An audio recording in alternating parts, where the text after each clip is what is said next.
If you really believe it, you can actually make things come true. Sarah E.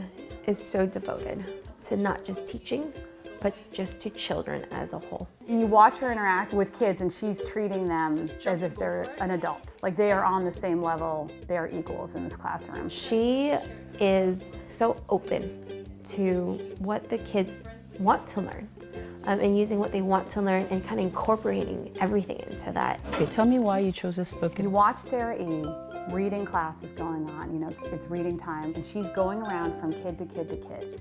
And she's looking at and talking with them, what are you reading? So she sits down with this girl and she starts talking about, her book about dogs. And she's getting a little bit emotional and she shares that her dog actually just passed away. Does it make you kind of think about Dandelion? Sarah E. knows the name of the dog. She knows how hard of a topic this is for the kids. She connects right there deeply, and it's because she takes that interest in each of her kids, really gets to know them at a deep level. You watch her, she goes to the next kid. It's a Minecraft book. She's asking him all kinds of questions about it, and then they get into a vibrant discussion about, is this a nonfiction or fiction book? But it's applied, right? Because the kid thinks, well, Minecraft, I play it, it's real. Do you think nonfiction or fiction? Nonfiction. Nonfiction. And she goes to the next kid, and it's another dog book, and she knows that kid's dog's name. And by the end of the class, you've got all these kids gathered around one desk. They're out of their chair, it's loud, but there's more learning going on than in any other traditional classroom where kids are all sitting neatly in desks and rows and quietly looking at their books.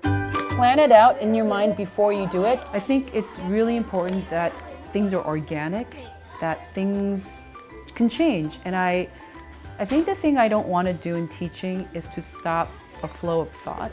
I ask questions, and through the question asking, I get to the real heart of what they're thinking about. And sometimes it's not what I thought it was. She just cares so much about these kids. And you see it, the middle schoolers and high schoolers who were her kids, who are still Larchmont students, come back and visit her whenever they can. She is the best teacher I've ever had in my life. She's an amazing teacher. Best teacher ever. She's generous with her time to have these meaningful, heartfelt conversations, no matter what. I just love being with them. They are just funny. I see sides of them that I normally wouldn't see in the classroom, and I just feel closer to them afterwards. She's also an amazing surfer. We are lucky in the school to have amazing teachers, but even among amazing teachers, she stands out as kind of like a kid whisperer, I would call it. She is a pillar in this community. I want to thank my parents and my sisters and people that have really supported me all this time.